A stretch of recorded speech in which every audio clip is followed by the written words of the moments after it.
Hello बच्चों, हम लोग आज सेल का अगला टॉपिक स्टार्ट करते हैं। सेल हम लोग पढ़ रहे थे और जिसमें हमने आपको एक प्रोकैरियोटिक सेल का स्टडी करवा दिया था और सेल के अंदर हमारे क्या क्या सेल ऑर्गेनिज्म होते हैं उनका हम 1 बाय 1 स्टडी कर रहे हैं, जिसमें हमने अभी न्यूक्लियस की चर्चा नहीं की है।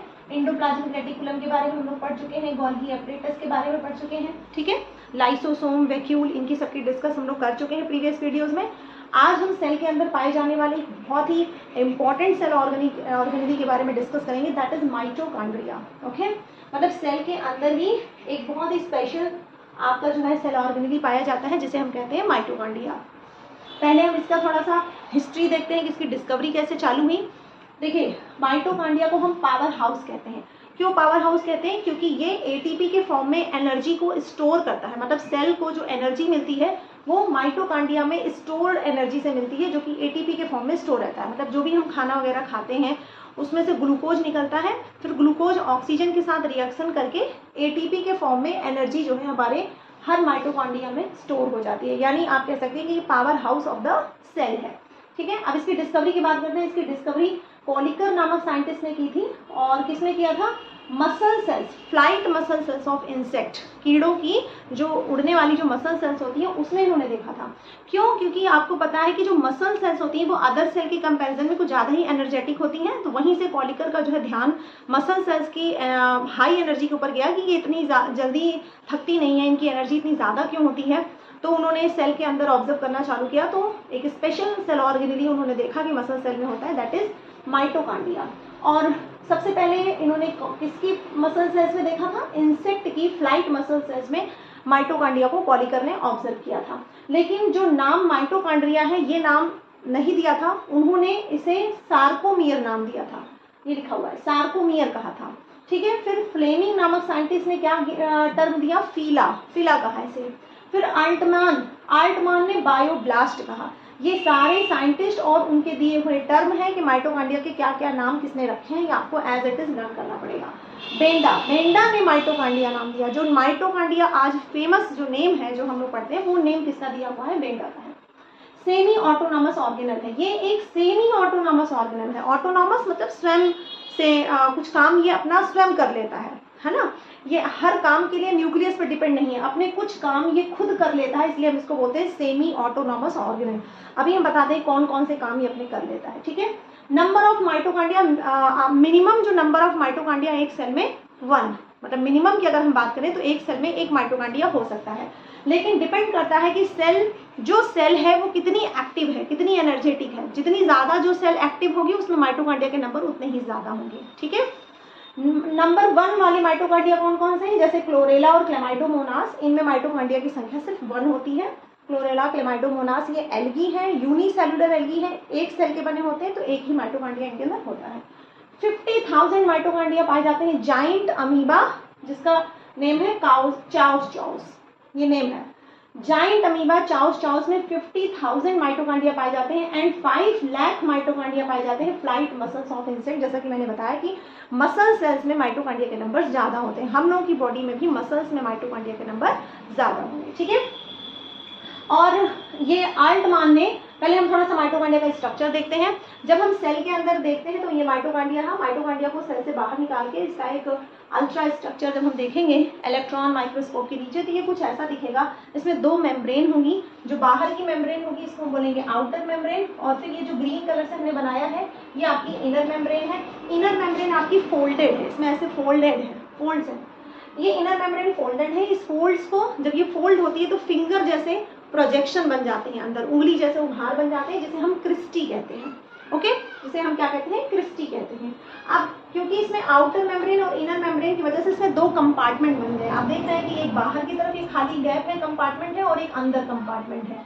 ये जो बाहर वाला है इसको हम बोलते हैं आउटर कंपार्टमेंट, और ये जो अंदर की जगह है, खाली जगह, इसको हम इनर कंपार्टमेंट बोलते हैं। आउटर कंपार्टमेंट को हम पेरी माइटोकॉन्ड्रियल स्पेस भी कह रहे हैं, मतलब 2 मेम्ब्रेन के बीच का स्पेस पेरी माइटोकॉन्ड्रियल स्पेस। और अंदर का ये जो कंपार्टमेंट है जिसको हमने इनर कंपार्टमेंट कहा है, इसमें जो लिक्विड फिल होगा, इसमें एक लिक्विड फिल रहेगा, प्रोटीनेशियस सब्सटेंस भरा रहेगा, इनर कंपार्टमेंट में, जिसको हम क्या कहेंगे, मैट्रिक्स कहेंगे। दिस इज योर मैट्रिक्स, मतलब inner compartment is matrix and outer compartment is peri mitochondrial space या आउटर कंपार्टमेंट। ठीक है, दो लेयर हो गई, आउटर एंड इनर। जो आउटर मेम्ब्रेन है ये भी प्रोटीन की बनी हुई है, और जो इनर मेम्ब्रेन है जो कि फोल्डेड है, जिसे हम क्रिस्टी कह रहे हैं, ये भी प्रोटीन की बनी है, बट थोड़ा सा डिफरेंस है। आउटर मेम्ब्रेन में लेस प्रोटीन है और इनर मेम्ब्रेन में मोर प्रोटीन है। इनर मेम्ब्रेन सेलेक्टिवली परमिएबल होती है। सेलेक्टिव परमिएबल का मतलब कि कुछ चीज़ों को अंदर जाने देगी, कुछ चीज़ों को अंदर नहीं जाने देगी, सेलेक्ट करके एब्जॉर्प्शन करती है। ठीक है, उसके बाद इसका जो मैट्रिक्स है, इस मैट्रिक्स में क्या होगा, इस मैट्रिक्स में बहुत सारे डाईवैलेंट कैटायन होंगे, यानी कि matrix is rich in enzymes, इसमें एंजाइम्स हैं, and rich in divalent cation, जैसे कि magnesium ion, manganese ion and ये फेरस आयन। तो ये सारे आपके मैट्रिक्स में फिल रहेंगे। इसमें एंजाइम कौन से होंगे, एंजाइम वो होंगे जो रेस्पिरेशन में, एरोबिक रेस्पिरेशन में जरूरी होते हैं, इसेंशियल होते हैं, मतलब all the enzymes which are responsible, which are essential for aerobic respiration are found in matrix. ठीक है, क्योंकि माइटोकॉन्ड्रिया का फंक्शन ही एरोबिक रेस्पिरेशन में है, वायवीय श्वसन में माइटोकॉन्ड्रिया का काम है। ठीक है, जब हम लोग रेस्पिरेशन पढ़ेंगे तब वहाँ पे हम इसको देखेंगे कि माइटोकॉन्ड्रिया एक्चुअली में रेस्पिरेशन में क्या करता है। ठीक, अब हम डिस्कस करते हैं इसको सेमी ऑटोनॉमस क्यों कहते हैं, और इसको प्रोकैरियोटिक या सिम्बियोंट थ्योरी किसने प्रपोज किया। आल्टमान नामक साइंटिस्ट ने इसको प्रोकैरियोटिक या सिम्बियोटिक थ्योरी एक दी थी, माइटोकॉन्ड्रिया के लिए सिम्बियोटिक थ्योरी दे दिया। इससे क्या इन्होंने क्या कहा कि जो माइटोकॉन्ड्रिया है इसके पास अपना खुद का सर्कुलर डीएनए है, देख रहे हैं ना, इसके पास अपना खुद का डीएनए है, ये रहा इसके पास डीएनए, सर्कुलर डीएनए, और इसके पास राइबोसोम्स भी हैं, ये रहे राइबोसोम्स। कौन से राइबोसोम्स हैं, 70S या 55S, दो राइबोसोम्स हो सकते हैं, 70S या 50S राइबोसोम्स का टाइप है ये। ओके, इसमें राइबोसोम्स है और इसके पास अपना सर्कुलर डीएनए है। ठीक है, वन मोर थिंग, ये जो क्रिस्टी है, क्रिस्टी के ऊपर ऐसे टेनिस के बॉल जैसी स्ट्रक्चर दिखाई दे रही है, टेनिस के बॉल जैसी स्ट्रक्चर जो क्रिस्टी के ऊपर दिखाई दे रही है, इसे हम कहते हैं F0 या F1 पार्टिकल, F0 या F1 पार्टिकल। इसको हम और क्या क्या कहते हैं, F0 F1 पार्टिकल को हम ऑक्सीसोम भी कहते हैं, ऑक्सीसोम। ओके, या हम इनको एलिमेंट्री पार्टिकल भी कहते हैं, एलिमेंट्री पार्टिकल्स कहते हैं। तो ये सारे, इनका काम कहाँ पे है, ये F0 F1 पार्टिकल्स का फंक्शन एक्चुअली में एरोबिक रेस्पिरेशन में होता है। ठीक है, इसके कई नाम हैं, F0 F1 particle, oxysome, elementary particles, these are the different name of F0 F1 particles. Okay, अब इसको सेमी ऑटोनॉमस इसलिए कहते हैं क्योंकि इसके पास अपना खुद का सर्कुलर डीएनए है, अपना खुद का राइबोसोम्स है। देखिए, खुद का रखने का क्या मतलब है, देखिए ये रही सेल, सेल के अंदर आपका न्यूक्लियस होता है, हम अच्छे से जानते हैं कि सेल के अंदर क्या होता है, न्यूक्लियस होता है, और न्यूक्लियस के पास डीएनए है, न्यूक्लियस के पास डीएनए है, डीएनए से आरएनए बनेगा, आरएनए से डिफरेंट टाइप ऑफ प्रोटीन बनेंगे, और वो प्रोटीन सभी को मिलेगा, चाहे माइटोकॉन्ड्रिया हो, चाहे क्लोरोप्लास्ट हो, चाहे एंडोप्लाज्मिक रेटिकुलम हो, जिसको भी जो भी प्रोटीन चाहिए वो सारा जो भी काम कराना है प्रोटीन के थ्रू, वो प्रोटीन आपका बनने का कोड किसके पास है, डीएनए के पास है। डीएनए कहाँ है, न्यूक्लियस के पास है। यानी न्यूक्लियस सबके लिए बराबर काम करेगा कि मैं आपका भी प्रोटीन बना दूंगा, मैं आपका भी प्रोटीन बनवा दूंगा, मैं आपका भी प्रोटीन बना दूंगा, आपको टेंशन लेने की जरूरत नहीं है। लेकिन माइटोकॉन्ड्रिया जो इसके अंदर है, दिस इज योर माइटोकॉन्ड्रिया, ये कह रहा है कि नहीं, मैं अपना प्रोटीन खुद बना लूंगा, मेरे पास मेरा खुद का सर्कुलर डीएनए है, तुम्हारे पास जो डीएनए है न्यूक्लियस के पास वो तो है ही है, तुम मेरा प्रोटीन बनाओ, लेकिन कुछ प्रोटीन मैं अपना स्वयं बना लूंगा, मेरे पास अपना खुद का डीएनए है। मतलब डीएनए, अभी तक हमने कहा पढ़ा था कि डीएनए यानी जेनेटिक मटेरियल न्यूक्लियस के अंदर होता है। कहाँ होता है जेनेटिक मटेरियल, न्यूक्लियस के अंदर होता है। लेकिन सेल के अंदर एक ऐसा ऑर्गेनेली है जो अपना खुद का जेनेटिक मटेरियल लेके बैठा हुआ है, और उसका जेनेटिक मटेरियल सर्कुलर है। न्यूक्लियस वाला जेनेटिक मटेरियल लीनियर है, लंबा है, लेकिन जो माइटोकॉन्ड्रिया के अंदर है वो सर्कुलर है। अब इसके पास क्योंकि अपना खुद का जेनेटिक मटेरियल है, इसीलिए हम इसको बोलते हैं सेमी ऑटोनॉमस, मतलब कुछ काम ये अपना स्वयं कर लेगा। क्या क्या काम स्वयं कर लेगा, देखिए इधर समझते हैं। ये रहा आपका माइटोकॉन्ड्रिया, इसके पास अपना सर्कुलर डीएनए है। अगर इसके पास डीएनए है तो डीएनए से डीएनए बनना, यानी कि ये रेप्लिकेशन भी कर लेगा। और आपको पता है कि डीएनए से आरएनए बनता है। डीएनए से क्या बनता है? आरएनए बनता है, जिसको हम बोलते हैं ट्रांसक्रिप्शन। ठीक है, यानी ये ट्रांसक्रिप्शन भी कर लेगा। और इसके पास राइबोसोम्स भी है, इसके पास राइबोसोम्स भी है। राइबोसोम में क्या बनता है? Protein. Ribosome is a protein factory. तो राइबोसोम भी है, तो इसका मतलब ये अपना प्रोटीन भी बना लेगा। मतलब इसके पास अपना खुद का डीएनए है, अपना खुद का आरएनए है। डीएनए से आरएनए बनाएगा और आरएनए की हेल्प से राइबोसोम पे जाके प्रोटीन भी बनवा लेगा। समझ में आ रहा है ना? मतलब अपना काम ये स्वयं कर ले रहा है।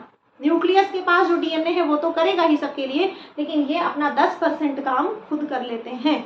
इनके पास प्रोटीन भी बन जाएगा क्योंकि इनके पास अपना खुद का डीएनए है, इनके पास अपना खुद का राइबोसोम्स है। तो इसलिए ये सेल के अंदर सेल है। मतलब आप ऐसे कह सकते हैं कि सेल के अंदर एक और छोटी सी सेल बैठी हुई है। जैसे घर में जो पिताजी होते हैं, फादर होते हैं, वो सबके लिए कमा रहे हैं, सबको कुछ पैसे दे रहे हैं, लेकिन आप कहो कि नहीं, मैं आप जो पैसे दे रहे हो, जो पॉकेट मनी दे रहे हो, वो तो मैं लूँगा ही, लेकिन कुछ पैसे मैं खुद भी कमा लूँगा, मुझे ज़रूरत नहीं है आपके ज़्यादा पैसों की। और ऐसा एटीट्यूड होना भी चाहिए, अच्छी बात है। ठीक है, अभी नहीं, पहले पढ़ लिख लो उसके बाद। तो वही बात है कि जो माइटोकॉन्ड्रिया है वो थोड़ा सा, मतलब आप कह सकते हैं कि बहुत आत्मसम्मानी है। वो कह रहा है कि मेरे पास अपना खुद का सर्कुलर डीएनए है, मैं अपनी प्रोटीन और अपना आरएनए स्वयं बना लूँगा। ठीक, तो इसीलिए इसको हम बोलते हैं सेमी ऑटोनॉमस। अगर पूछते हैं कि why mitochondria is called semi autonomous, because it has its own circular DNA. इसके पास अपना खुद का सर्कुलर डीएनए है एंड राइबोसोम, और इसके पास राइबोसोम भी है। अब डीएनए है तो डीएनए से आरएनए बना लेगा, और राइबोसोम है तो राइबोसोम पे जाके प्रोटीन भी बना लेगा अपने लिए।